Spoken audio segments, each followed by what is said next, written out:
The following show is not intended for children under the age of 17. There will be foul language and adult content. Viewer discretion is advised. Numbers in my stock is going up 'cause of my hunger. When you see me in my zone, I'm locked in, not clocked in. I'm never boxed in. When you see me in my When I'm in my zone, I feel like I'm alone. I feel like I'm unknown to the world that's full of clones. My originality's focused on principalities broken. I'm loaning my heart and soul to the game that's scared to pay it back. And failure is a motherfucker. The strength to go on and believing in another sucker who don't see the vision in you. So you gotta work harder times two. Gotta make it do what it do. With the limited sources you have, your dream is still a fine rap. Motivation in you and inspire the world to do what you can. If you love it, then fuck it, get through it. Mumble mentality activated. I waited for so long. Get burdens I've outweighed. When you see me in my Hey, what's the deal, ladies and gentlemen? Of course, as you can see tonight, you have got the Hall of Fame motherfucking Splash Bros doing what the fuck we do. Outlaw, of course, is out of commission. He is in Cali right now, doing his damnedest, doing his thug thizzle, having a grand old time. Not really. He's out there for a work trip. And at some point, Rod may or may not join the show. We'll clown him when he does. But he went to go to the premiere of the Mario movie. I'm jealous. But it's okay because I'm gonna go see it here pretty soon. But I got other things I got to prep for. So this is your favorite Wednesday pastime. It is the Wednesday nightcap. It is the what we call gentlemen's talk. And of course, I was not here last week, so allow me to reintroduce myself. I am still the one that they call Mr. GQ. And apparently, we got to watch our mouths these days. Well, in your absence last week, I gave you a grand entrance anyway, which I'm pretty sure you saw. I called out all the presidents of what clubs you were and everything and stood in for you. You know, I had to hold it down for my boy. I'm happy you're back. I'm absolutely happy you're back. As y'all know, I am your boy DJ Micah B, and I have been talking about it since January. Easter Sunday is finally on the way. I officially confirmed my 2 sacks of crawfish have already been reserved. I got 20 pounds of shrimp on deck. The pop-up tent has already been partially delivered. The same one that Pops used at his house for the wedding. We setting that hoe up this weekend. So Outlaw and him working on the non-seafood. Well, him and our boy Daryl, they all working on the non-seafood menu. The invitation just went out today. I apologize to everybody for the delay on the invitation. Things have been spiraling. One day we'll have a discussion about what's been going on, but it's not important at the moment. It is not worth blasting out to the world right now. It'll happen in due time. I'm not saying it's not important in general, but it's not important to blast it out to the public until everything is where it needs to be.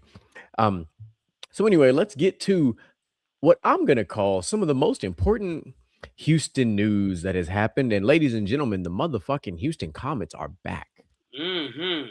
The Houston Comets are back, and they've also made their first hire.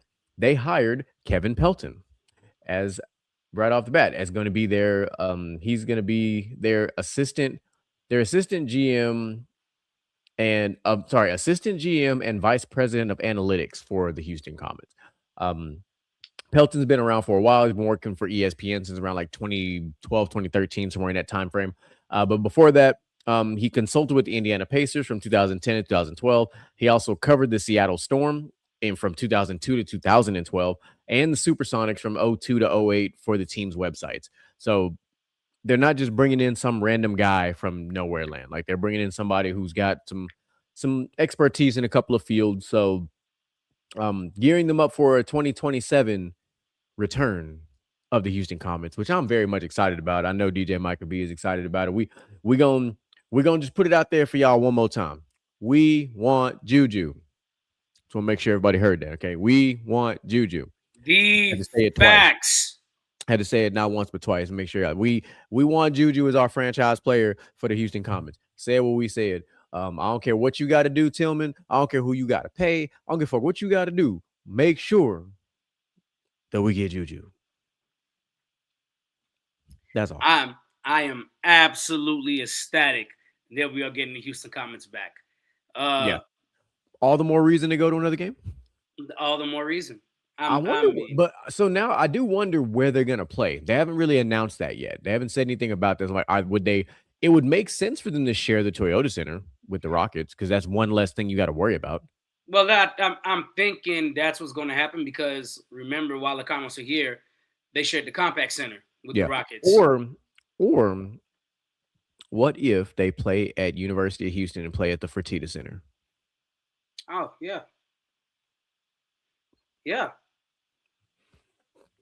If we were to draft Juju, though, I don't think because contrary to popular belief, the Houston Comets were one of the teams that could actually sell out crowds. Oh, I know.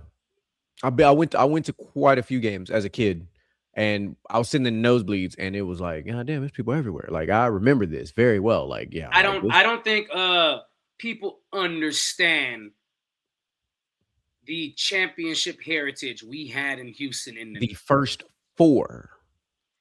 Like the first four. I need people to understand the Rockets won in 94 and 95. The Comets won 97, 98, 99, and 2000. The first four. That's all I'm gonna have to keep saying. Is the first four. Like, understand that. A fucking four-peat happened. Only time in sports. And it wasn't like a fluky thing. Like, it was pure dominance. It was pure dominance. I will say, shout out to who was it? Dawn Staley. Mm-hmm. That almost ended that whenever she hit that half court shot to take it to a game 3, which was absolutely insane. Absolutely insane. Yeah, but I mean, like, man, since Cynthia Cooper, Cheryl Swoops, man, legends. I hope Tina one of Thompson. them. I just hope some of those players are somehow on the coaching staff. Like,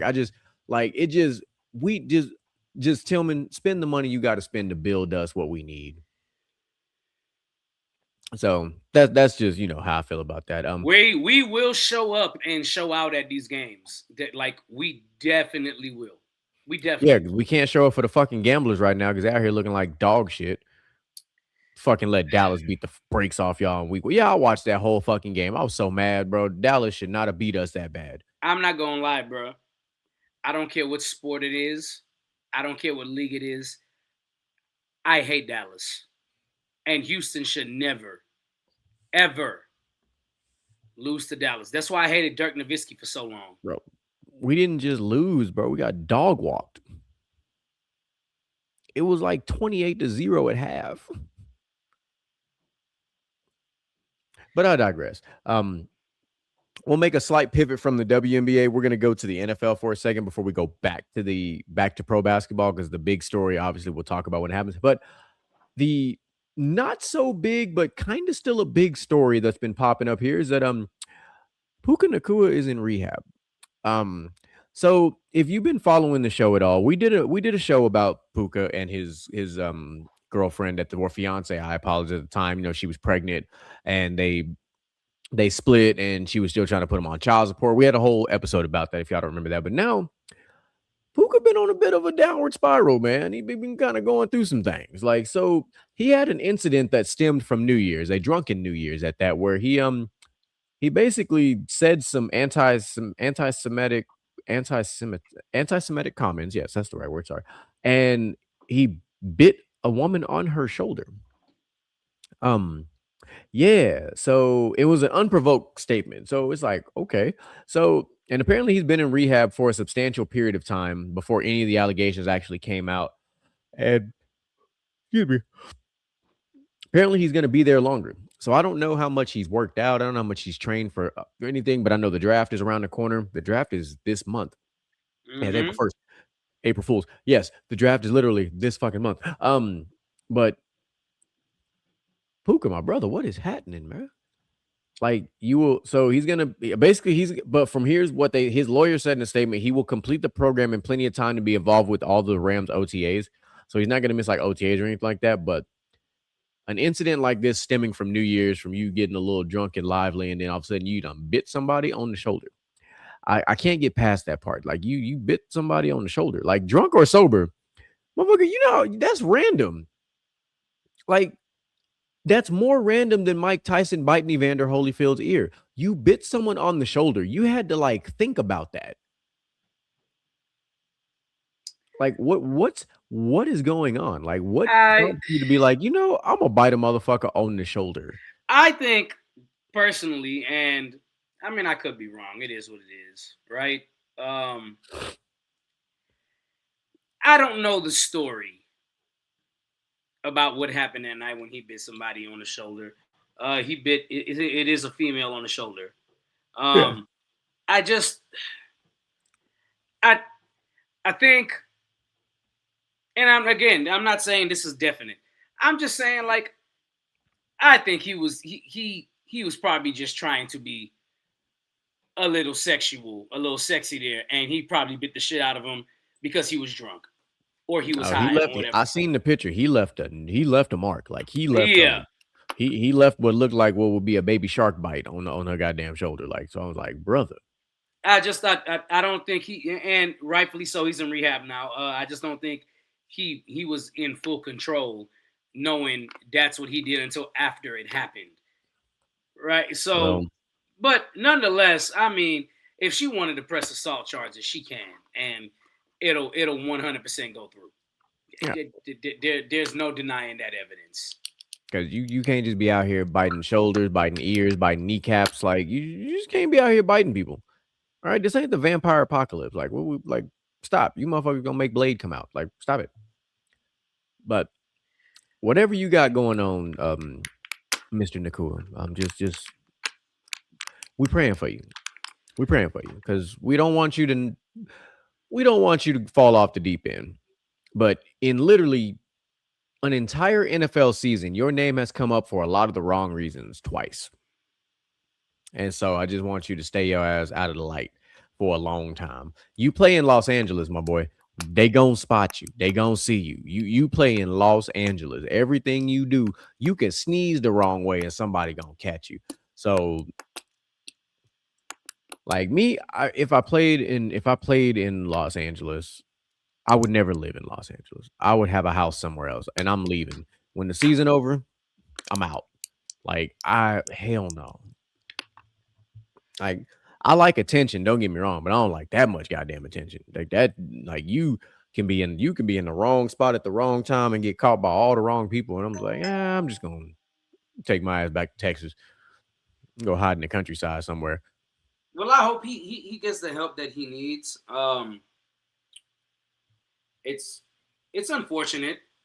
He's one of my favorite players to watch play football. This incident obviously happened back in January. I don't know.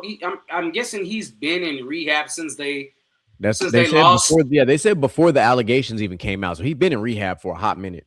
Yeah. So since they lost, and you splitting with your fiance or your girlfriend that's pregnant, then you not getting the outcome that you wanted at the end. I mean, he could spiral. He really could. It's a lot that's gone on. So you got to kind of just, your heart goes out to him, and you really hope that, once he comes out of the program, he gets the help that he needs, and he's able to bounce back. Yeah, and there's no doubt in my mind that if he completes the program, and once he completes the program, I think he'll still be the same football player. I do. I think most star athletes are good at what's the word? Compartmentalization. Right. They're normally very good at doing that off the field. I just think he's probably struggling off the field because everything is hitting him at once while he's off the field. When he's on the field, he's probably his piece, which is a lot of athletes. So I hope you find your identity again, man. I really do. I would love for you to find Puka Nacua the person and balance it with Puka Nacua the great player. All right. Sorry, I was getting some more updates on Easter. I got some people bringing some goodies. So I was like, I'm not even going to lie to you. When that story dropped, I thought it was April Fool's because day. So when the story dropped, the rehab story just dropped today, but the biting story, I was like, when it dropped, I was like, motherfucker, what the fuck you got going on? Like, because all I seen was like, it. Of course, you know how the internet is. It's like Puka Nacua bites woman, and I'm like, huh? And then I seen I saw the picture and I was like, oh, he bit her. Like, I'm thinking they finna show a video, him out in public, and he just kind of like, a little playfully gnawing on a girl or some shit. Nah, this motherfucker took a I'm like, bro. I know that's not supposed to be funny, but that's funny. It is. Hey. I know, but I'm sorry. It had to be said. Keep your damn, I can't believe I'm making light of this situation. Keep your hands, feet, and objects to yourself, please. That includes your goddamn mouth. All right, don't be biting motherfuckers. Don't put your mouth on people that don't want your mouth on them. Like, just don't. Don't they have a whole disease dedicated to hand, foot, mouth? Yeah, they sure do. They got two. It's two of them: hand, foot, and mouth, and motherfucking mono. Didn't Sam Darnold have mono? Yeah, he did. Damn. Oh, that's wild. Yeah, Sam Darnold had Go mono. around biting people. Yeah, like, listen, let me tell you how crazy mono is, right? My mom, when I was a kid, she used to it's ironic because it oddly almost ties into the show just a little bit. But when we were growing up, like in middle school, there was like a mono epidemic going on. And it was like from sharing foods and all the shit like that. And my mom was like, you better not be sharing no food with them white folks. Because they be the main ones in all the movies and shit. They'll be passing pizzas and taking drinks and shit. Typical black people, boy. I tell you 100%. And I was like, all right, you right. I'm just going to mind my business. I'm going to eat my school pizza in peace. They remind me when we had a lice outbreak at Harlem. Man. My mom was like, stay away from them. Boy, stay away from the white people. I've had two lice outbreaks with my daughter. One at daycare and one they talked about at the school. And I was like, boy, if her curly haired ass come home with that shit, I'm burning the school down. Because she got curly ass A5 hair. Them motherfuckers would live in there. Because them curls is tight. Like, them curls is tight. I would have to say, baby, you finna have to get a taper fade like daddy. We're gonna have to just have you start over, my G. Because I'm not finna dig through all this shit trying to find these motherfuckers. We just gonna I'll bring you to my barber personally. A taper fade is crazy. Hey, you know what though? She'll be fly for a couple weeks with the taper though. And then she'll grow them curls back. And then she'll be all right. For two, even all the way around. Yeah. Nah, I don't want to do her like that. Now, if we're gonna do it, we know put a little style on it. Oh, gotta give her a taker taper so she can take somebody's person. I can dig that. I can dig that nice little taper. Get that nice little get the line up just right, you know what I'm saying? Get it all nice. So, shoot. Damn. Sorry, I'm catching up on NBA scores. Hold the phone. 145 points were put up, 130 points were put up, 147 points were put up, 153 points were put up. So Philly beat Washington 153-131. Atlanta won 130-101. Boston beat Miami 147-129. New York beat Memphis 130-119. And the Pacers beat the Bulls 145-126. God damn, there's a lot of crazy ass scoring going on. Oh, and the Kings beat the Raptors 123-115. That's a lot of high ass scoring. That is a lot of high ass scoring. And the Rockets won 119-113. The fuck wrong with y'all? Can y'all play some damn defense, please? Man. God damn, like I remember like them used to be like blowouts, right? But like 153 points is insane in a regular season NBA game. I'm not trying to pivot too much, but now I have to see the box score. I need to understand what the fuck just happened here. All right, man, because Paul George had 39 points. Tyrese Maxey had 28. BJ Edgecombe had 28. I don't care about Ride the Dragon. Kelly Oubre dropped 12. Of course, Joel Embiid didn't play. What else is new? For the Wizards, damn, Anthony Gill scored 21. That was your high point scorer for that game. And looks like Trae Young did not play. What else is new? That's crazy work. What 153 points is just crazy. Like, that's fucking crazy. It wasn't even. I can't believe this nigga Trae freaking Trey went to the Wizards. When you say the Wizards, I just think Trey Young's there. Crazy. Yeah, Kyle Lowry didn't play. He's kind of on just like a retirement tour at this point. I forgot. Didn't He he, is. say, didn't he say this was his last season anyway? Yeah. Yeah, so I mean, he just kind of rolling with the punches. That makes sense. I forgot he was in the league. I ain't gonna lie. Hey, look, that man got his ring, man. He Gucci, you know. Yeah, I ain't mad at him. Shit. Appreciate you, Reed.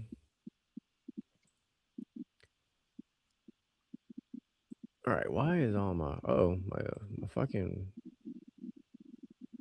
my ESPN is tripping. All right, now I gotta go back. Okay, let me pull the story because I wasn't done with that story yet. All right, let's get to the main story of the day for the time being, and everybody's been wondering what's been going on with that.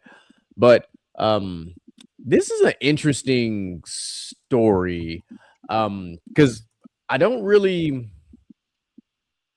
can't say I don't understand it because I'd be wrong for saying that. What I am going to say is that I'm actually very baffled by it. And it is, of course, it is the Jaden Ivey story. So for those who, for some odd reason, if you just have not been paying attention to what the fuck's been going on, Jaden Ivey was waived by the Bulls for conduct detrimental to the team after he posted a lengthy video rant on social media about religion and other topics that included anti-gay sentiments. So that happened. And then what was crazy is shortly after he got waived, his jersey sold out. His jersey literally sold out. And then today, it came out that the Bulls are fully guaranteeing his $10.1 or $10.2 million salary for this season since he got acquired like at the trade deadline from Detroit. So what got me is they say conduct detrimental to the team. Of course, we know about, people in their, their free speech, and they say all the things that they're going to say and all that stuff, right? But it's like, what he said, I'm reading it verbatim just so everybody's on the same sheet of music here. He called out the NBA for promoting Pride Month, saying that it celebrates unrighteousness. The world proclaims LGBTQ, right? He said during the video stream, they proclaim Pride Month and the NBA does too. They show it to the world. They say, come and join us for Pride Month to celebrate unrighteousness. They proclaim it on the billboards. They proclaim it on the streets, unrighteousness. That's what he said on his live stream. So right off the bat, you can tell that this man is very religious. And there's nothing wrong with that. Like, I have no problem with people that are religious like this. Like, there are some people who are like, there are people who say they're religious, and then there are strong religious folk who really speak like this, and I get it. He works for $1 billion corporation. You have to, I guess, be mindful of what you say to a certain extent, I guess, because you don't want to do anything that takes away from, I can't say the shield when I'm talking about the NBA. What do they call the fuck? It's called the logo. Is that the fuck they call it in the NBA? I don't know. The league. I don't know. Whatever they call it. Whatever the nickname for the NBA is. The association. There we go. I knew I had it in my head somewhere. Yeah. So I'm like, okay. And then he said, the Bulls said that my conduct is detrimental to the team. Why didn't they just say we don't agree with his stance on LGBTQ? Why didn't they say that? How is it conduct detrimental to the team? What did I do to the team? What did I do to the players? So what else they said is that apparently he had, I guess, ruffled the feathers of like team staffers and stuff because they said they called him very preachy, which is a crazy ass term, first of all, to call somebody preachy. Right. I was like, the fuck you saying? Like, we got to quit acting like first of all, we got 3 former athletes on this panel. We got to stop acting like we didn't all have a teammate that was always praying or doing something religious. Like, that shit normal. Like, a guy that wants to, like, pray for the squad before a game, or like, somebody who's just always talking about, if we talking crazy, we'll say, and he's like, God wouldn't like that, this, that, and third. Like, we cool, man. We understood, man. There's always gonna be that one person, like, just imagine. I mean, like, so it is what it is, right? As far as, somebody that's religious like that, he's expressing his religion, he has the freedom to do so. We have an amendment that protects that. But in the eyes of the association, what he was doing was conduct detrimental to the team, and now they're saying that he wasn't the same player that he used to be, referring to his religion while he was talking to reporters in the locker room. And then he also said, his quote, which I was a fan of, he said, "I am not the J.I. used to be. The old J.I. is dead." Ivy said, "I'm alive in Christ no matter what the basketball setting is." So you're just talking about a young man at that, who's very young. He is a young man. I believe he's like 23, 22, 23, something like that, who's kind of figuring his life out, right? Like, well, he's 24. I apologize. But even still, 24. He's young. He's barely at the age where most people like finish a bachelor's degree in college. So he's a young man who's gone through a transition in his life, and he's seeing the world through his lens, and he's doing what feels natural and feels right to him. And for a team not to honor and respect his freedom of religion, it's not like he was taking attention away from the Bulls. Like, brother, it's the Chicago Bulls. Y'all wasn't making the playoffs anyway. Like, what? Y'all need all the attention y'all can get anyway. But I don't know. It was just the story's odd. Like, it's just like everybody's like trying to like gloss over this. Like it's like not a big deal, when it's like it's more of a big deal than people are allowing it to be. Mm-hmm. Okay. And then one last little fact that I did not know, and I just learned just now from reading, that Jaden Ivey's mom is the women's basketball coach at Notre Dame. Mm-hmm. Coach Sure. Ivey. And I was like, damn, I didn't know that. Sure is. I wonder what she has to say about this. Because she goes to Notre Dame, and we know what Notre Dame is when it comes to religion and other things. So I'm actually curious what his mom got to say. And that young man is also married, which apparently they were saying like his wife was like ignoring like his texts and calls and shit, which I don't know if that was true or not. Because it was too close to April Fools. It's hard to believe what's what when we're this close to April Fools. But what are your thoughts on this crazy thing, Michael? Well,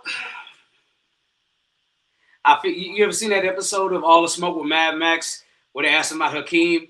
And it's like, well, so this is tough because I would say a lot of people would say he wasn't this outspoken before, and that's why you have the aspect of everybody saying he needs to get help and he needs mental help and things like that. So I don't know him personally, obviously. I've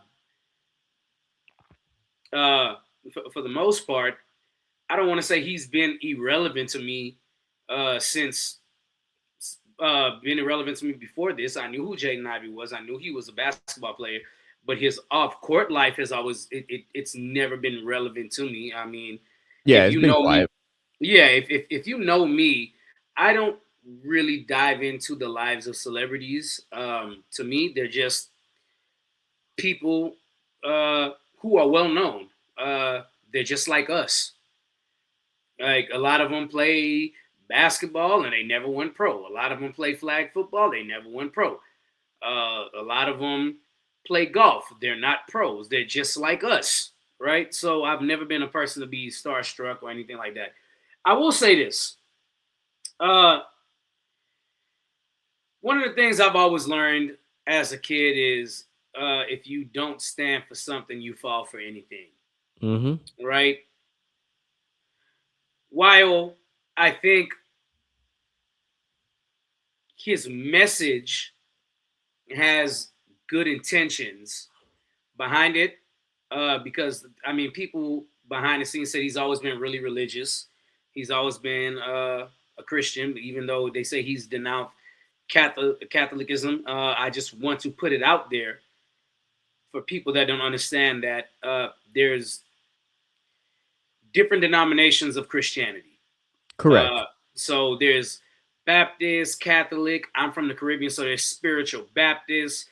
There is Lutheran, who question the Catholic Church, and And if you don't know about Martin Luther, not Martin Luther King, for the slow ones out there, Martin Luther, Right. who Say it. Look, say it again, because I think they was like, wait, what? Yeah, yeah. For those of you that didn't pay attention in world history and world geography, there is a guy named Martin Luther who questioned a lot of the beliefs of the Catholic Church, and that's where the Lutheran religion comes from. There's Seventh-day Adventists who believe that Jesus did not rise on a Sunday; he arose on late Saturday evening. You know, there's different denominations of Christianity. So this is it's a tricky situation because I mean, to go back to your headline, apparently we got to watch our mouth these days, right? I think one of the biggest issues right now is because he doesn't agree with what is the normal, people want to pass it off as mental health. Yeah. And we got to stop attacking people for speaking up. Like, nobody batted an eye when here in Texas they got rid of the rainbow walkway. Like, people were mad for a little bit and then they weren't mad because it's like been a while now. It's like, listen, man, we live in a country where you are free to, for lack of a better term, say what you like, express how you feel, say what you believe in. Everybody's not going to believe what you believe, and that's okay. But I don't think that means that you need to lose your job behind expressing yourself. He did it on his own social media. He didn't do it on like an official NBA channel or from the Bulls, social media. He did it from his own personal social media account. And I personally, just me personally, right? I saw no issue with it just because it's his opinion. It's not mine. It's his opinion. He can say what he liked. And he didn't say anything disrespectful. He didn't say anything rude. He just said, hey, listen, I'm gonna express my religion to you, and I don't follow and believe in this. That's all he did.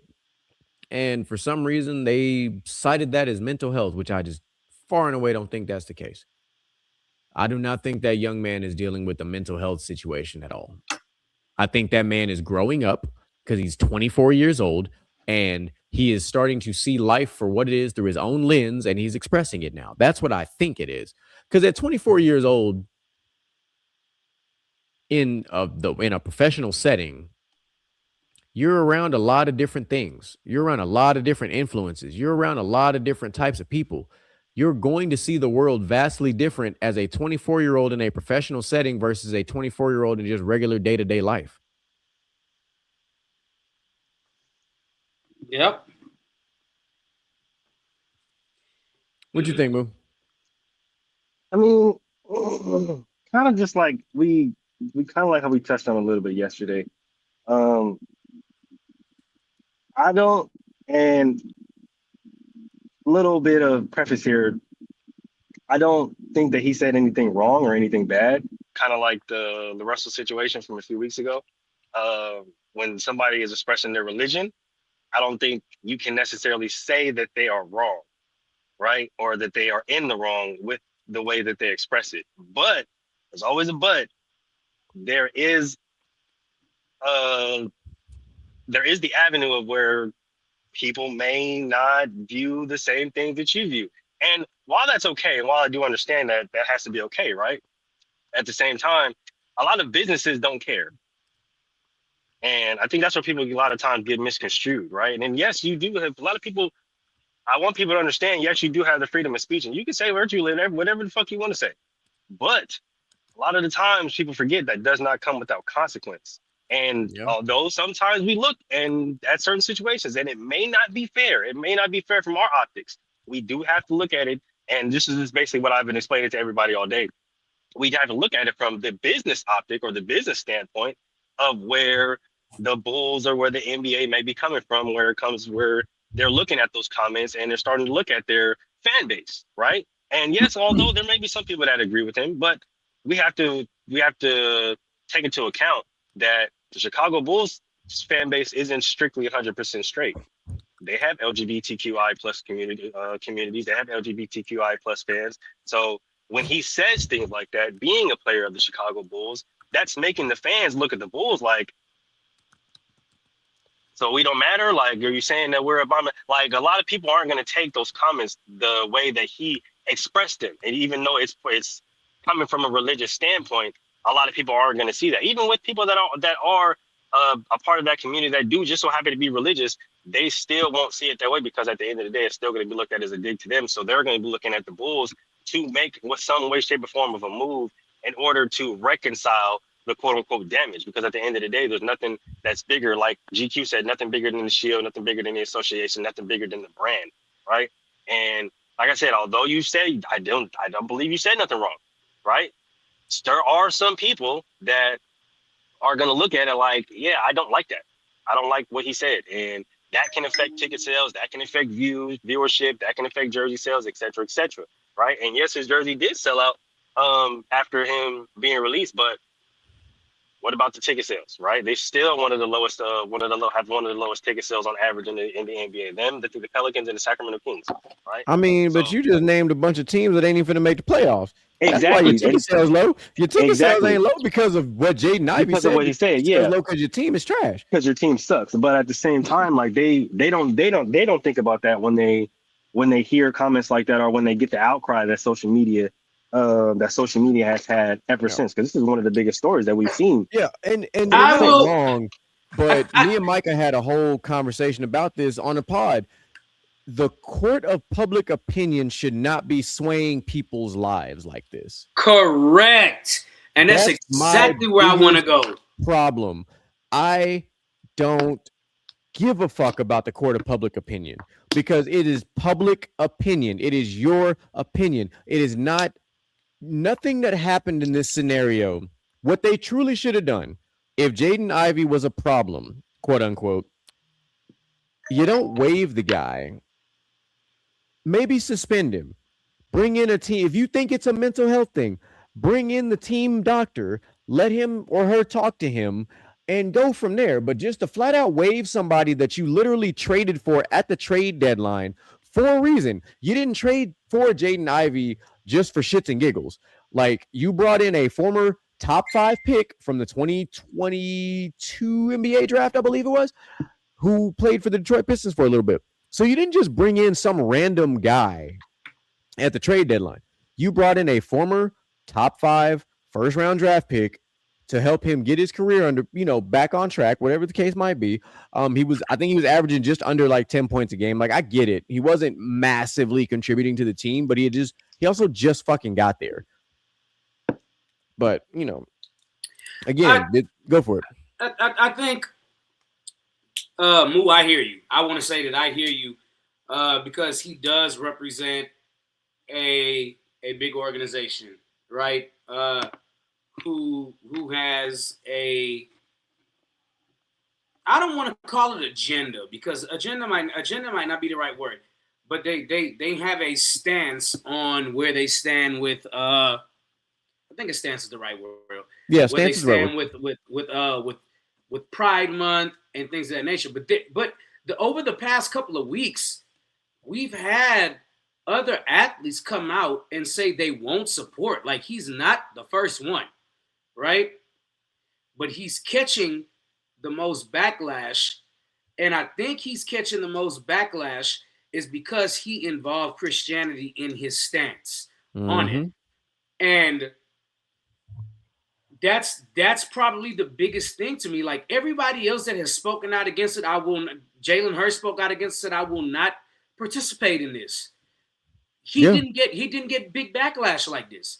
He said, I won't participate in promoting Pride Month because it's against his beliefs. And that's obviously a Super Bowl winning quarterback, but Right. So I think the problem here goes deeper than what was said. It goes deep. Now it seems like it's going deep to the point was they feel like it's a message from the wrong person. Right? Yeah. I think that's the other part that we haven't talked about just yet is exactly what you just said. it's they feel like it's a message from the wrong person, because a lot of them feel like he's never just been openly about his open about his religion up until now. And a lot of people probably like, well, he's just trying to stay relevant because the Bulls cut him and for kind of detrimental to the team. When we find out later, it was because of what of his stance and what he said about Pride Month. And it annoys me that in a country where we have a president that can blatantly say whatever he wants to at any given point and not have to deal with repercussions for saying that, y'all go after this guy who's standing on his beliefs, and because it hurts your feelings, you deem it disrespectful when he didn't say anything disrespectful. He just said, hey, my beliefs are this, and I can't be a part of what y'all are celebrating over here for this. He didn't sit there and say, oh, y'all are going to hell. No, he didn't say that at all. I condemn y'all. Jesus doesn't love y'all. He didn't say none of that. He was just like, look, I don't agree with it. I'm a Christian. It's an abomination in the Bible. It says it in the Bible, and these are my beliefs. So I can't support this. And I mean, you can't blame that man for that. And this is and the people that are outraged, which pisses me off even more on this, the people that are outraged will be the same ones that will tell you in the Bible slaves are supposed to obey their masters. We don't do double standards around here. If you're going to, and say whatever you want, but I have always, Mr. Gent, you know this. I'm happy you're here, by the way. Welcome. You know this about me because I've told you this on many occasions. They always say, and a lot of black parents do this, and black parents, I'm calling you out on this. The Bible says, obey your mother and father so your days will be long on earth. Okay, but you know what they conveniently left out? Parents, do not provoke your children to anger. So before anybody comes for me too and says you're only seeing it one way, I view the Bible in both ways for what it is as a whole, right? And again, granted, right message, probably the wrong person at this point because he just got cut from the Bulls for conduct detrimental to the team. But we can't just go ahead and just dismiss it as it's mental health because he doesn't agree with what is normalized in society today. Yeah. Like you're allowed to like have thoughts and feelings of things. So what I'm thinking about this is the fact that y'all are hitting all the right buttons, but y'all aren't saying that the fact that one, yeah, he's not just a superstar that can actually say those things like Jalen Hurts is a superstar. He can say those things, not get, but the fact that they're getting on to him is one, he didn't build his brand in Christianity. And two, the fact that I got to make an example out of you so everybody else can follow. So that's what it ends up being at the end of the day. That's a good point. I'm not going to lie. That's a real good point. Yeah, because I mean, I don't know what other prominent NBA player would have come out and said some shit like this. Like, what do you think if, take Jaden Ivey out of the situation, what if Anthony Edwards did this? Timberwolves ain't finna waive him. No. Hell no. Like, I mean, like now, if somebody like Ja Morant was to say this shit, he might get waived. Hell, I mean, he got enough bad shit on his track record at this point, shit. But I mean, it's like we pick and choose who we decide to prosecute, and it doesn't make sense. Well, because the money doesn't. The money makes sense. Exactly. The money does make sense, and he still got paid because they guaranteed his $10.1 million contract. He did, but that was basically like, we know what that is. That's basically go away money, right? That was hush money. It was like, hey, I'm gonna pay you to stay away. Yeah, and when it comes to Give it like to I me. said, I'll take it right now. like, and when it comes to when it comes to the situation, like I get and I understand every part y'all coming from, right? But like I said, at the end of the day, businesses they don't care. Like that's just how it is. Like, and if we take it and we put it in, say it was a Steph Curry, right? Because we know Steph Curry is highly religious, right? We know Mhm. Steph Curry is has always leaned on his faith when it comes to basketball, to sports, and just his everyday life, right? And if he was to come out and say this, a lot of people were saying he wouldn't get the same reception. Of course not, because he's Stephen Curry. The money makes sense. If you get rid of the money, who's gonna come pay? Who's gonna come pay for the lights to stay on in the goddamn Chase Center? Nobody. There you go. There you go. The Right. But billionaire then coming at out the of same pocket. time, exactly. But at the same time, you have to look at it like this, right? The reason why Steph Curry hasn't said something like that is because he understands the optics of the money as well, right? Where do the Warriors play at? San Francisco. San Mhm. Francisco has a high Mhm. LGBTQI plus community, right? So him coming out and saying that, right, would be not only detrimental to his brand, but be detrimental to the NBA and the Warriors brand.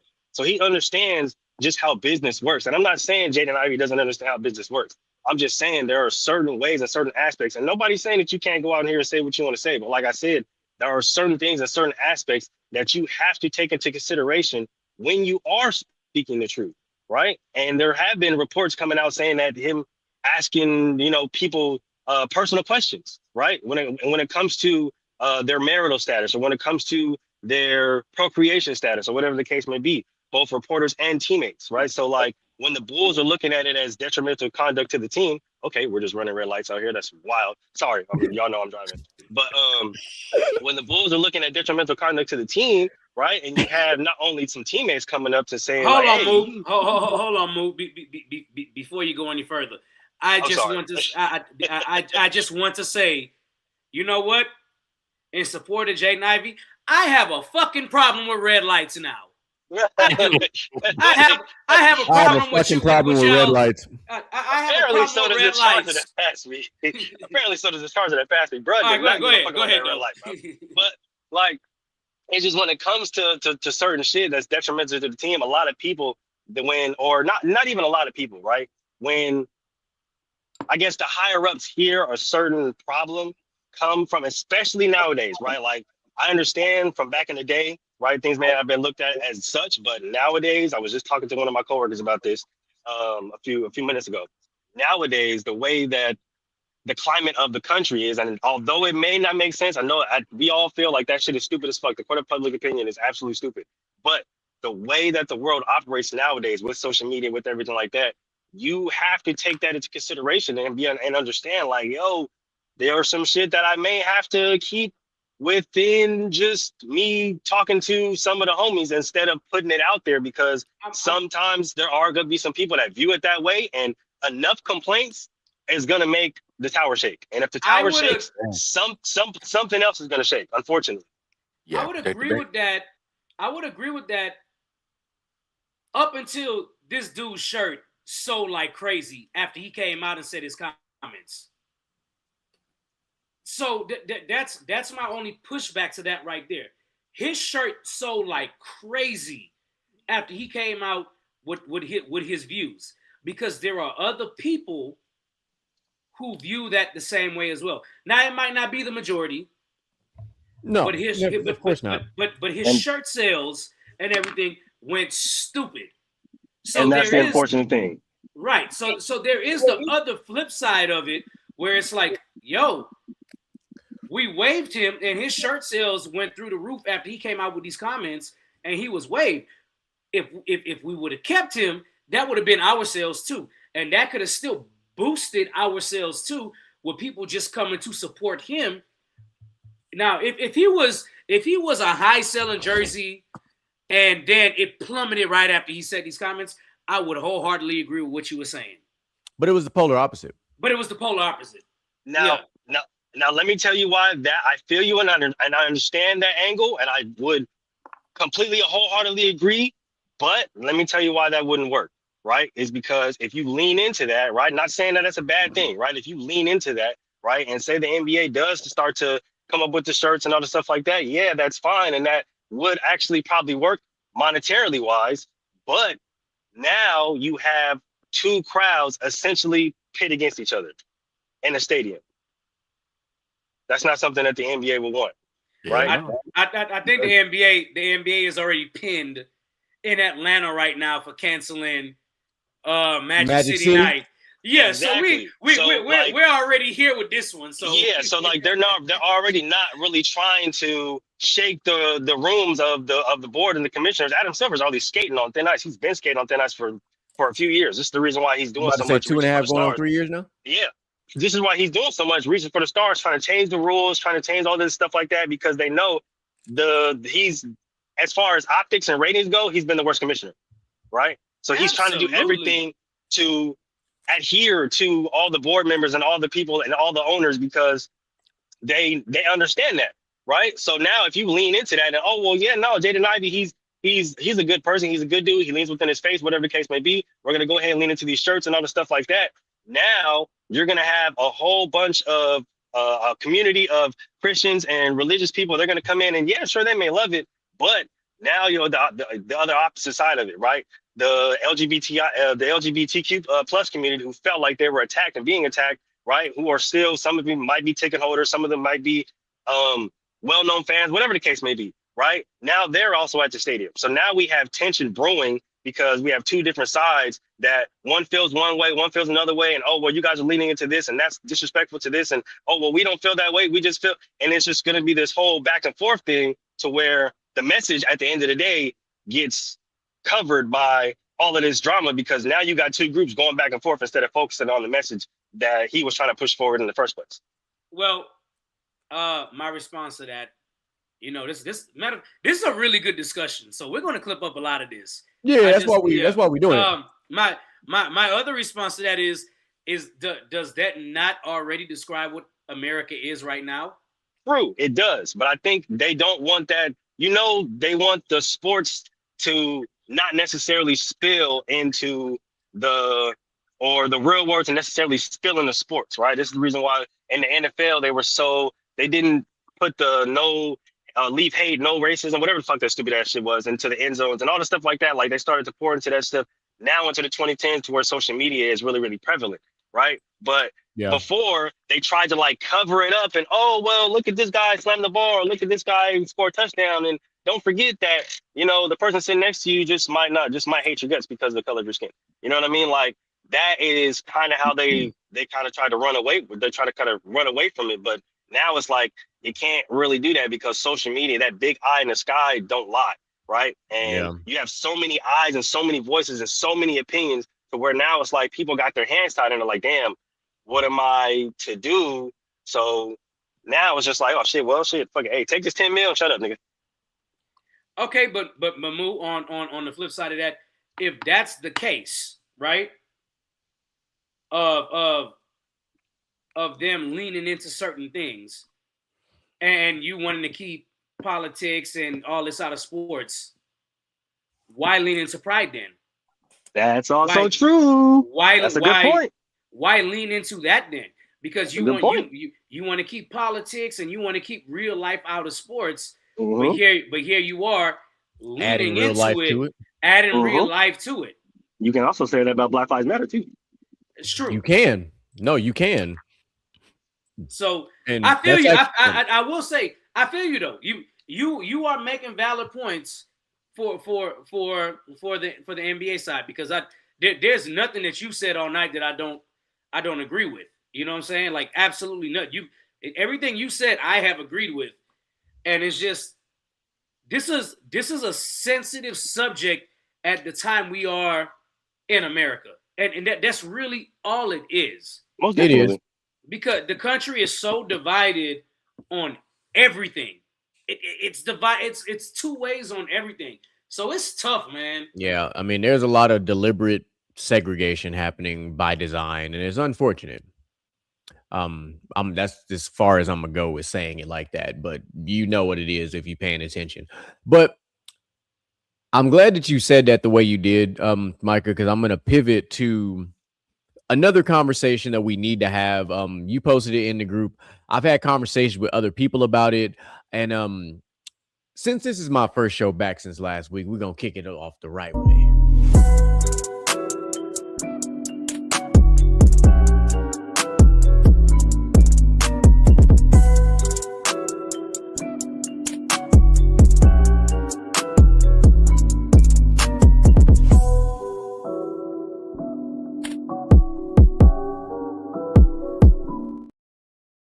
All right. I did this specifically because I want to address. I ain't gonna call it the elephant in the room. I'm gonna call it the safari in the motherfucking room because that's what it is. This is safari.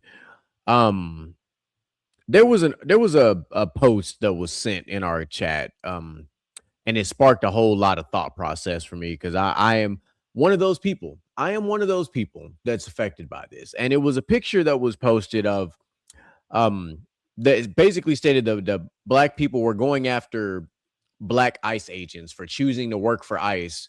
And then, and this talks about, of course, but we got black athletes, we got rappers, we got drug dealers, we got all this other shit going on out there too. And I'm like, okay, that's one part of it. We said the same thing about black police officers. We said the same thing about black military members. And it's like, okay, all right.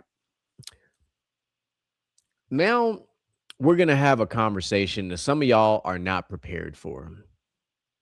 And I'm specifically talking to black people. I ain't talking to nobody else because this ain't got shit to do with nobody else. This got everything to do with black people. Speak on it. Speak on it. Why are we choosing when the fuck to be pro-black? You have black folks out here being positive role models, wearing a uniform of some sort, right? Whether it's firefighting, police, military, say what you want about some of the things that ICE has been doing. And granted, prior to our current situation in the White House, most people didn't even know what the fuck ICE was. Let's just start there. So these men and women who work for ICE that are African Americans have been doing this for quite some time. But now all of a sudden their job is, their livelihood is being threatened because they're black, and like, oh, I can't believe as a black person that you're doing this. And it's like, okay, first of all, those same people, because they always talk about it, the loudest one in the room is usually the one that don't know shit. Those same people that are out here making all that fucking noise, what the fuck are y'all doing? What are y'all doing to contribute to society? What are y'all doing to protect the neighborhood? What are y'all doing to be a positive role model for the young black youth out there? Like, what are you doing? You out here glorifying rap music. You out here glorifying culture in a way that we don't need to have it glorified because we, like, what are we doing? Like, why did we have a situation this year at the Houston Rodeo where we had to enact a fucking dress code? That's the type of shit y'all out here glorifying. Wanting to go out in public and look like that, looking scandalous and ridiculous instead of having a little bit of modesty. But y'all want to be, oh, I can't believe they had a dress code. They're out here targeting black folks. Yeah, because you out here got your fucking ass cheeks out while people got their kids out. You don't see that shit with black officers and all these other people. They don't got their ass cheeks out while they're wearing a uniform. They're out here doing a job. They're protecting this country. They're doing what they got to do to make a living for their own families. But we pick and choose when we want to be pro-black. Why can't we just support these individuals who are out there doing that on top of the teachers and the principals and all these other black politicians, like all these other people that are out here doing things that early in a lot of our lives we never would have seen? A lot of these folks doing these jobs, we'd have never seen black folks doing this type of stuff because they couldn't. We've had a long history of black military service members who did phenomenal things for this country and were treated like afterthoughts when they came back home. Especially Vietnam. Let's go look at the aftermath of the Vietnam War. That'll tell you a whole lot about how people viewed black service members. And it ain't just white folks. It was our own people too. Like, oh, y'all over there fighting the white man's war, this, that, and the third. I'm like, hey, man, speak. Listen, you do what you got to do to make a living for your family. All right. And some people decided to do something that was bigger than themselves. That's it. Because guess what? Somebody got to do it. Somebody got to do it. We live in a country where we have so many different cultures and types of people. You're going to have different ethnic groups in every single major workforce type of world out here. Why can't you just support them? Why can't you support that your son or daughter might look up to a black soldier? That's a beautiful thing. Or a black police officer. That's an amazing thing. Or so what? You don't like, because of what I understand how we all feel about the way that ICE is currently being used. I get it. But right now, you got to look at the context of how they were used prior to all of this. It's a different ball game. Right now, they're being used in a way that we don't agree with. That's how we're going to frame that. But what you can't do is go after these individuals for making a living for them and their families. You just can't. Not everybody out here wants to be a professional athlete, wants to be a rapper, wants to be a model, wants to be a celebrity, wants to be a comedian. That's what the fuck they want you to do, because that shit holds you back. Because now you're just a fucking show monkey. You're an entertainer. You're out here for the masses. Sometimes people just want to get out here and do things for the greater good and do things for their family and do things for everybody to open up more doors for other people. That's okay too. But instead, we want to beat these people up for making a decision. If the world was to go to, if the country was to go to shit in a way that involves something that we've seen in the world of history before, do you not think having people plugged into certain places would be a benefit to us? Probably. Of course not. Of course they don't. The perfect example here, and this is just like a rough example. Look at the Jay-Z situation when he first got with the NFL to get more black entertainers up there. Yeah. Right? That right It's there. not even a rough example. That's a legit example. It's right. It's really legit. People really spoke. Oh man, the NFL, this isn't. Why would Jay-Z? Because you need to be inside those rooms to evoke change. If you don't have a seat at the table, you can't invoke change. It's really quite a simple concept. And to the people talking about ICE and black ICE agents, this and that, I'm gonna be 100. I'm gonna be 100 with you. I didn't see none of y'all asses complaining last week when they had to call ICE to go sit in the airports to participate in TSA because TSA agents weren't getting paid. Nobody complained about ICE then. Not a single person. They were told to go do the TSA jobs, and y'all didn't have problems with it then. No, a lot of people had a problem with it, but no. Once those lines got to moving faster than they were already, they couldn't say nothing. As long as they still there when I go on my flight, man, I got a flight in a few months. As long as they still working. Well, they signed a bill already to get TSA agents back in the airports. But I mean, oh, okay. I was just saying. I mean, shit, if you niggas has got the lines moving, shit, I got a flight in a few months. Don't even worry about me. I'm just gonna slide through. And while we're talking about Congress, real quick, I just want to put a tidbit in here. I hope y'all clip this. Okay.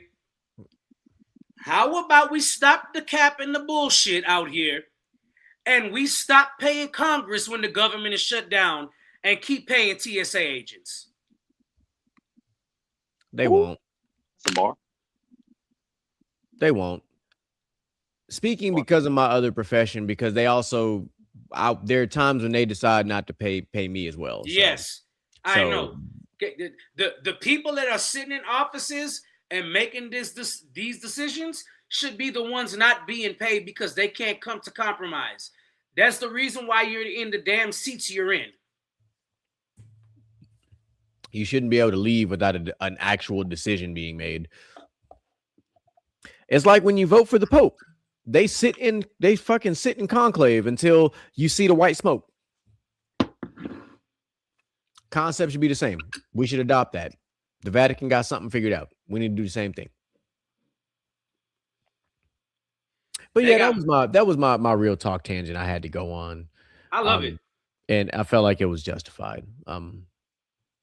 And Mr. J. I do hope, and I do hope this. I'm gonna put it out there. All right, since we're in the midst of clipping things, so clip this too while you edit StreamYard. those same black folks that decide after seeing this, hearing this, when you see these things on TikTok, decide if you want to come at me sideways, slide in my DMs. Hey, listen, it's always open.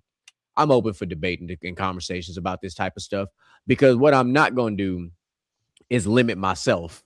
I'm not going to put myself in a box for the culture. I'm going to find a seat at the table to help the culture move forward. That's what the fuck I'm going to do.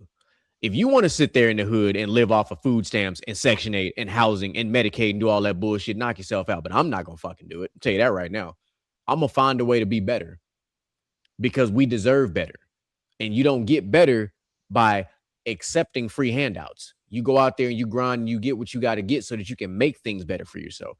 You don't get to buy beautiful property like Mr. Gent got on like a fucking 2-acre type of situation by living off of handouts.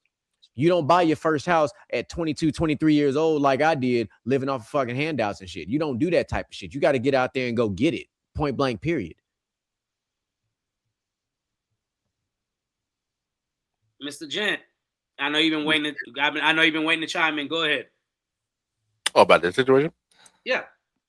Shit. Look, like GQ said, when it comes down to it, like, we have to have these seats and these tables. We have to. If y'all want to end racism with the cops and everything like that, we got to have black police officers. If you want to protect your people, protect your family, yes, they're gonna do their job at the end of the day. But at the same time, we're not gonna have that discrimination between skin colors if we have our people there. So when it comes down to it, black people being nice. Again, like you said, they could have had the job before they were, sending ICE to do other things. Because, people had that job before. People got to stop acting like ICE is a new thing. ICE been around for a long fucking time. ICE is border control. Like, what? Yes. I'm not understanding. Are they being used in the wrong way? Debatable. In some instances, yes. In some instances, but that's a one-off, and that's annoying because people don't read enough to understand these situations. So, yeah. So ICE has been around since 2003. I just want everybody to know that. So it ain't new. All right. It ain't new. But it is Immigrations and Customs Enforcement. Now, yeah, thank you. Which makes total sense why they were activated to go to the airport, because that deals with customs. It makes sense. However, what they were doing prior to that, they got shit to do with immigration and customs enforcement. So correct me if I'm wrong, because I remember ICE being formed at a certain point in my childhood, and ICE was formed in response to the war on terror we were having during that time. Mm-hmm. Right? Yeah. So it was created as a part of the Homeland Security Act of 2002 following the 9/11 attacks. You are 100% right. So it combined the elements of the U.S. Customs Service and Immigration and Naturalization Service, INS, into the Department of Homeland Security. So, yes, you are 100% right. Now, ICE is not to be confused with U.S. Customs and Border or the Customs and Border Patrol that are down here in the border of Mexico right now. Two different groups. Two different functions. But, just had to make sure people understand, this isn't new. This isn't something that was created by our current administration. They're just being used a lot more by this administration than other administrations. But, well, minus Bush administration, because obviously it was created by the Bush administration. But I think we're having a really good conversation here tonight too, by the way. Well, listen, we don't have these types of shows very often. So I'm not gonna stand for other black folks being shamed for doing their job. Yeah. I'm just not. I'm with GQ. I don't like the fakeness. I always call out fake pro-black whenever the fuck I see it, because everybody want to be pro-black until it's time to be pro-black. The cool part about it is, right? Like Mr. Jen said, we don't know whether these black gentlemen, right, were working for ICE prior to this moment, right? And a lot of people are taking this, get the bonus sign up when you sign up for ICE. They're taking that and they're running with it, and they're thinking that a lot of black people are signing up. That's not even the fucking case. If you guys go read the numbers and go look at the actual sign up, because they have the statistics. This is a fucking public database, mind you. Everything is public. You guys can go look this shit up. So before y'all get on the internet talking stupid, please go do a little bit of reading. I promise it'll help. The numbers of African American / black enrollees or signees has been, it's less than 1%. It's less than 1%. So what are we talking about? Who's in it? Like, oh my God, that shit is the most infuriating shit ever, bro, because y'all sit up there and act like because you see one or few black people, oh, well, like, no, that's not even a fucking case. There have been less than 1% of African-American fucking black people that have signed up. There have been more Latinos that have signed up. Nobody said shit about that. Y'all got to stop with the fake pro-black shit. And then the other part that I hate about it is everybody want to talk about, oh, well, they're a sellout. Oh, they're this, they're that. You bitch-ass niggas still will fucking work for corporations that y'all know support Trump, support fucking Epstein and all this other Talk shit. about it. Like, we not gonna sit up here and act like y'all motherfuckers don't get sold or don't sell y'all fucking sold every day for a fucking Kit Kat bar, gang. Like, let's be real. Out here buying these fucking Michael Kors bags, these fucking polos, these fucking K spades and all this shit. And these motherfuckers are like, didn't they cancel Target? They supposed tried. to, right? They tried to, but then Target's still popping, right? Starbucks come out with a fucking teddy bear cup and everybody goes back to it, but they're supposed to be canceling Starbucks. Yeah, like that's what I'm saying. That's that choosing when to be pro-black. Like if you're gonna stand on it, stand on it. Can we fully stand on it. Like stand on all 10 toes and ankles down. We're talking about another level of being pro-black. One, y'all trying to be pro-black, but y'all not supporting black businesses the way y'all supposed to. Y'all asking for discounts. Yeah. Hey, let me see what is if I like this, and then I'll get back to you. No, support the black businesses fully. Pay the full price. Play what they are worth. Stop acting like everything's a goddamn handout, especially just because they're black. Because these businesses got to make money. They still got to make a living. If you want them to go big, if you want them to be in Target, if you want them to be in Walmart, you got to pay full price for their services now. What they're selling, you got to pay for that shit, so they can get to those tables to where they can, get seen. Yeah, you can't get a discount until they make it to the big time. They got to make up the overhead right now. Right. They've invested all this money, and they got to make some of that money back. They got to break even.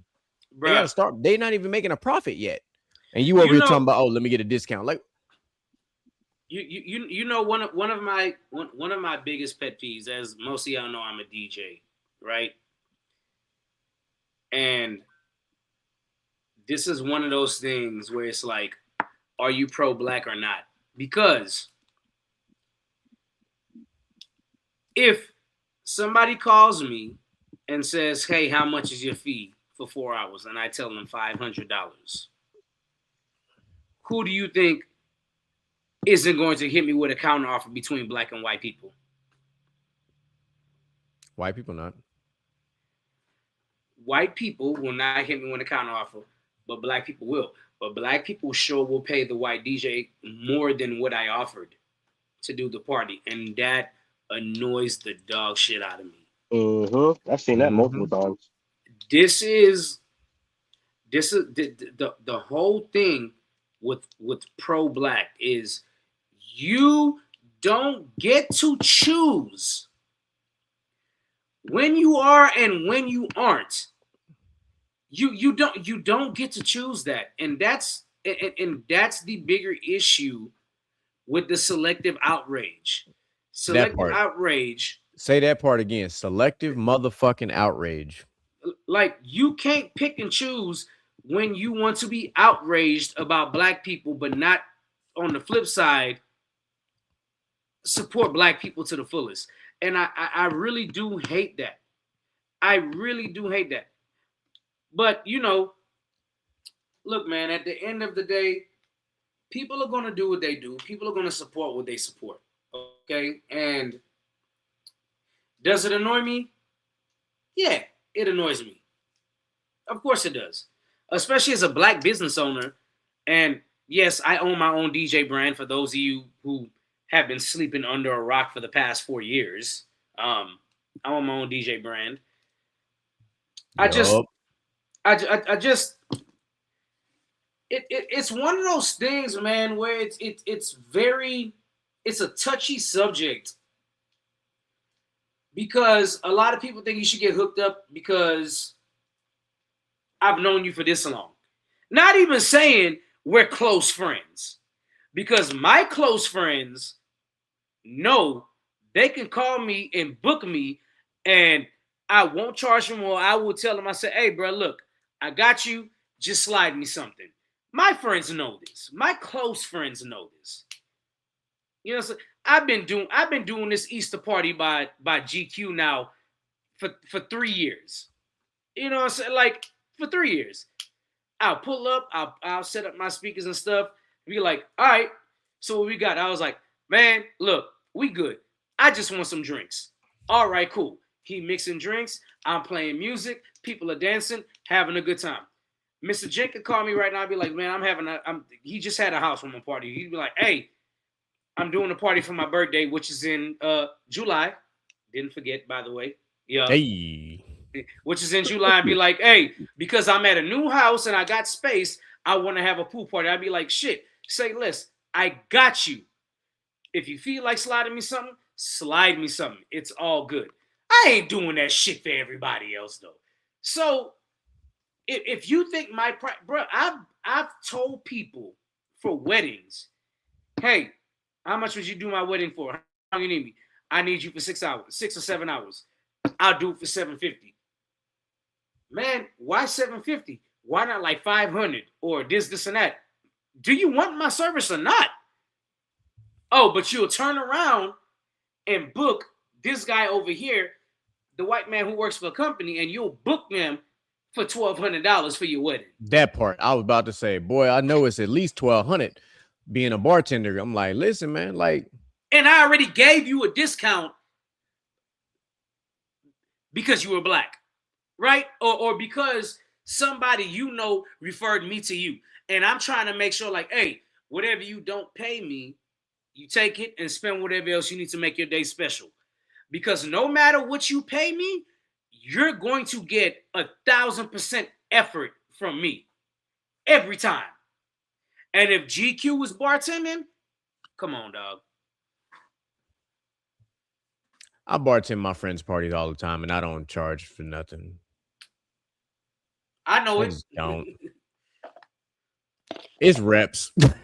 It's reps for me. That's all. It's reps, and then I get to meet other people that are like, "Hey, can you do this for my party?" Oh, okay. You know, I'm gonna charge you though because I don't really know you, but so just I'm gonna put a nugget in y'all's heads. Micah knows this already. Mr. Gent don't know this yet, but he's about to learn right now. And Moolid, you're gonna learn this too. The day after Easter, the construction of the GQ bar is underway. Yeah, it's relocating from where it currently is, and it's going into another room, and it's about to go down, like Kevin Hart said. Like, I'm about to drop another like 600 on stuff. Not alcohol. This is all non-alcoholic stuff. This is the actual bar stools. Like, it's about to get stupid. It's gonna walk into my house and be like, what the fuck he got going on? A lot. We'll give it around. That sounds like a plan. Right. By the way, Mr. Gent, will you be in attendance this year? Yeah, that's the plan. That's Okay. the plan. I did push the invitation out. I do apologize again We're for it coming from coming the out kind same of late. place. By the way, we're coming from the same place. So, Well, you know I gotta stop by my grandma's house. well, we're still coming from the same place. Yeah. That's also why He I said chose nigga 2 o'clock, told, because I know people have like other things going on. So I was like, 2 o'clock always seems like the right time, not too early and not too late. Because any later than that, I'm gonna lose half my crowd. Yeah. DJ be there about 11 o'clock. Yeah, I gotta go pick up the crawfish at 10. So I'm driving. I got to drive to Kima. And that ain't too bad for you. I know, because I live right here. But I had to go to the backup plug, man, because the primary plug was like completely sold out. I was like, damn. I ain't never had an issue where I had to go to the backup plug to get my crawfish, but it's okay. That's all right. I'll just walk into your backyard. I'll be good. It'll be open. I know it. I know it. Don't be putting that out loud. Yeah, it'll just be open. Listen, they gotta know where this nigga live, bro. They don't listen. There's a certain level of smoke that they don't want, and that's not. I understand you got that. I was gonna say you can walk into that man's backyard. Ain't no guarantee you walking out though. You definitely crawling out. I just want to let y'all know. I just want to let y'all know. Everybody inside Mr. GQ's house is trained on how to shoot a gun. And the dog it has been taught how to attack. Y'all don't want to smoke with Cocoa Puff. That's a 70-pound missile. He will take your ACL out by himself. On accident, too. Without biting you. He just gonna slam his body into you. So just, but either way, listen. Easter gonna be a move. I'm going to go get the rest of the stuff tomorrow. I got to pick up some more seasonings, get the potatoes, get the mushrooms, the sausage, the works, as we like to say, because this crawfish going down. I'm making 2 different batches of crawfish. I'm making the Karen batch first, and then I'm making the everybody else batch. That's why you're gonna name that. That's hilarious. I mean, because there are just some people who don't handle spice very well. So I'm just, that's the song. Hilarious. I love the name for it though. That's what it is. For it, though. Karen batch. He said the Karen. It ain't my batch. Mm-hmm. I assume the Karen batch won't have mushrooms in it. Yeah, it could have some. It could. Yeah. They have some. Just. I'm making it first to get it out of the way. They're gonna make they're gonna look like crawfish. It's gonna be crawfish, just not as hot. Yeah, it's not gonna look like crawfish. Hey, that crawfish right there. Yeah, nah. It's the difference. Well, we'll do it like this. I'm gonna make that first batch. That's gonna be the crawfish, and the second batch gonna be them crawdaddies. The crawdads. There you go. Yeah, 20 pounds of shrimp. Now I'm not doing no Karen batch for the shrimp, so I don't give a fuck. The shrimp gonna be hot. I'm just telling you right now. You gotta suck it up for them shrimp. Yeah, them shrimp should be hot. Because I'm not wasting 20. I'm not wasting any poundage of shrimp to make a Karen batch. I'm sorry. Will the DILF shirt be in tow? No. The Hoochie Daddy fit will. I know it. Okay. With the debut of the new Hoochie Daddy hat. Yeah, step. Yeah, step. With the apron. I don't have a Hoochie Daddy apron yet, but an apron will be making an appearance. No, can't fuck up the fit. You said Hoochie Daddy apron. I'm trying to envision it, and I really don't. I can't. I'm gonna find one just because I'm gonna find one because I need it. I can't wait to see the fam, dog. I cannot wait to see the fam because every time I link up with your family, first of all, I'm family, just not blood related. Every time I link up with your family, with the brothers and sisters, we always have fun. We gonna line dance. We gonna have a blast every time. It's a whole move. It's literally a whole move. I've known this whole bro. People don't know me and GQ go back to since we were like 7, 8 years old, 2nd, 3rd grade at summer camp. We are well into year 28, 29 of friendship. And I've known everybody since back then. It is fun. It's absolute fun. And the guest list just keeps growing. Is primetime coming?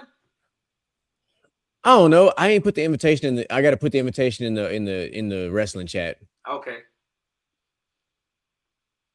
And I gotta put it in the LXG chat. I gotta see if CJ and them gonna pull up too.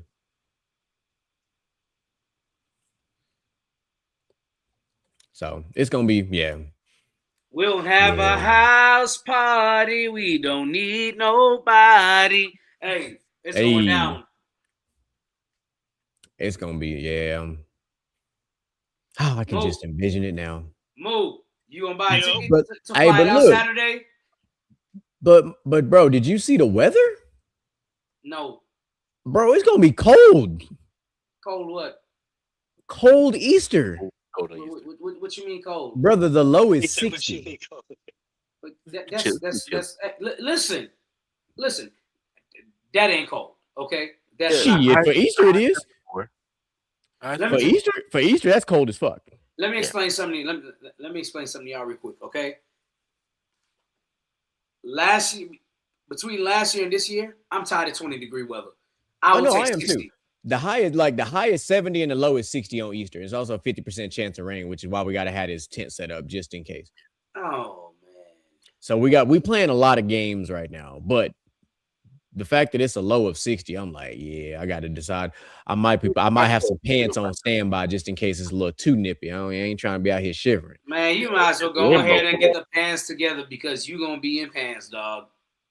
No, it depends on the wind chill. That's really That's what it. is. Yeah, it depends on the wind chill. That's a good point. That wind chill is important. If it's just like 60 degrees without the wind, it's cool. Yeah, When that wind start blowing, But on the flip side, I think we're gonna have pants on because if it's supposed to rain, it's probably going to be windy more than likely. So time to tell. We'll know a lot. We'll know a lot more on Saturday. So yeah, do you have any gigs prior to Sunday? No. Okay, No. we're gonna be setting up Friday and Saturdays. So if you want to stage all your stuff, you want to bring your stuff over early. Yeah, for sure. Obviously don't set it up in the backyard yet in case it rains, but you just want to bring it in, store it so it's here already. I am off Friday. Okay. Mr. Jen needs part of my stuff on Sunday, so I gotta be at church at freaking 7:00 in the morning since we do church at 8. Yeah. But I got 2 sets of speakers now, so yeah, that's true. I can bring a set of speakers by you on Friday while I'm off. All right. Yeah, Outlaw staying the night Saturday because he's gonna get up early and fire up the grill and start cooking. Okay. So we moving. We moving.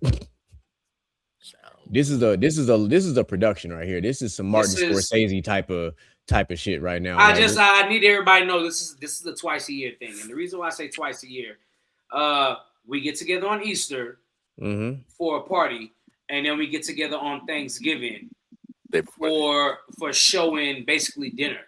It's not a party on Thanksgiving, but this is what we do. So it's gonna be fun. We love it here. Sure, we gotta have some video of it though.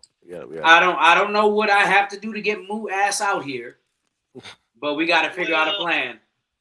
Actually, I think I might have figured something out. Pops is actually moving to Texas in a few months. So, shit. So I'll be dusting off my boots with my Spurs and my cowboy hat real soon, fellas. I got a tuck. You feel me? I was out there in the big Tejas for a little minute, and the family on my mom's side does come from Texas, so I got it in the tuck just in case I gotta bust it out. So you gonna catch Moo in the I big feel T. you because I got 5 pair of boots. I'm always ready. And I just bought a new straw hat. So I'm with the shit. I am a GQ cowboy. There are many phases to GQ, and the GQ cowboy is a fun time. Yeah. Expect Moo in Texas a lot in 2026, 2027. Hey, bro. Line Dance Mike is a mug. I'm telling y'all now. Look, that just mean I gotta bring Moo to Whiskey River South now. Ooh. Yeah. Moo's about all of the he gotta come see my new stomping ground. That's where I celebrated my birthday last year. I think we should probably take him to Buck Wild first to break him in. Nah. What? His experience. I brought you to Buck Wild because you was a rookie. I need you to see it for what it was. It was cool. Who said it was cool? As long as they ready for the hips, I'm telling you, I'm gonna fit in anywhere. Shakira said it best. The hips don't lie. Trying to tell you, they All right, never man. told one. Oh, okay. Let's Let's get the get hell these- up out of here. Let's drop Y'all- these closing thoughts, ladies and gentlemen. So, Mr. Gent, get us started with your closing thoughts. No fucking Mario spoilers, please, and thank you, sir. Okay, I was I'm gonna not say, giving no- don't even do it. I'm just tell y'all this. It's cool for the kids. Mm. It's cool for the kids. And I'm it's still going to parts watch that- it. Period. It's parts Because I done watched it 5 times this week already. it's parts that you're like, oh, I get that reference, but these kids don't. Well, okay. But no. So yeah. And the I know y'all saw that the Fox sent in Star Fox, yes. Star Fox, yeah. So we're getting the verse finally coming together. So it's a beautiful thing. But no, great show. Y'all go like us on Instagram, Facebook, Tickety Talk, YouTube. Like and subscribe, hit that motherfucking bell so y'all can know when it shows up. And we'll be back next Wednesday. Hopefully we get the whole Infinity Gauntlet next week. I know we got a show to finish. Right. What you got, Moo? Hey man, you already know what it is. Another fire show. We had some really dope ass conversations. So make sure y'all like, comment, subscribe, follow on the TikTok, on the Instagram, YouTube, all that good stuff. And don't forget, okay? Stay black, stay high, stay fly. And remember, Pee Wee said, we don't die, we multiply because we baby-ass kids. I'm gonna catch y'all later. Hey, DJ Michael B was up. Well, my final thoughts was something different up until now. Whatever Moo just said, we need to clip that and put that shit on a shirt. That's my closing thoughts right there, because that is fire. Make sure you tune in tomorrow to Bastard Off the Glass. Friday, you got Inside the Huddle, Best Damn Football Show in that period. And next week, Tuesday, of course, you got Bastards the Basket. And then right back here on a Wednesday to close things off. I am very, very, very excited about Sunday. I will be in the mix. Hopefully one day y'all will get to see me in the mix if you haven't before. Just know I am very lethal and I am very strategic. And some might call my DJ skills surgery. There will be videos and pictures. Don't worry. I got you. I've been fucking around with all this media shit too much. You know I got a camera now, so I'm Yeah.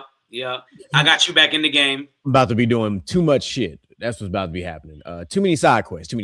But anyway, good to be back. Good to shake the rust off. It's good to have a serious conversation with not a lot of laughter tonight. It was interesting. It was different. Or yelling. It was just very serious, necessary conversation. I'm sure we'll piss some people off, ruffle some feathers, but the way I tell people all the time, if I'm not pissing people off, I'm not doing my job right. So if you weren't pissed off, too fucking bad. Looking forward to the next couple of weeks. We got some things coming up for you guys. We'll close out this Saturday morning cartoon team display for you guys to vote on and find out who put together the best lineup. So be looking for that coming soon. Whatever. So make sure y'all continue to like, subscribe, follow, man. The train is rolling. The train is moving. We're doing what we got to do to make it do what it do. If you have something you want us to talk about, hit us up on the Instagram. Let us know. We would love to continue bringing back Ask the Gents because we like those type of things. So, by all means, let us know. We'd more than happy to put it out there on screen for y'all. But ladies and gentlemen, we love y'all, man. Y'all are great to us. Y'all are always going to be my favorite people on a Wednesday night. But as per usual, ladies and gentlemen, we love y'all. We appreciate y'all. And we are. Motivation in you and inspire the world to do what you can. If you love it, then fuck it, get through it. Mumble mentality activated. I waited for so long. Get burdens, I've outweighed. When you see me.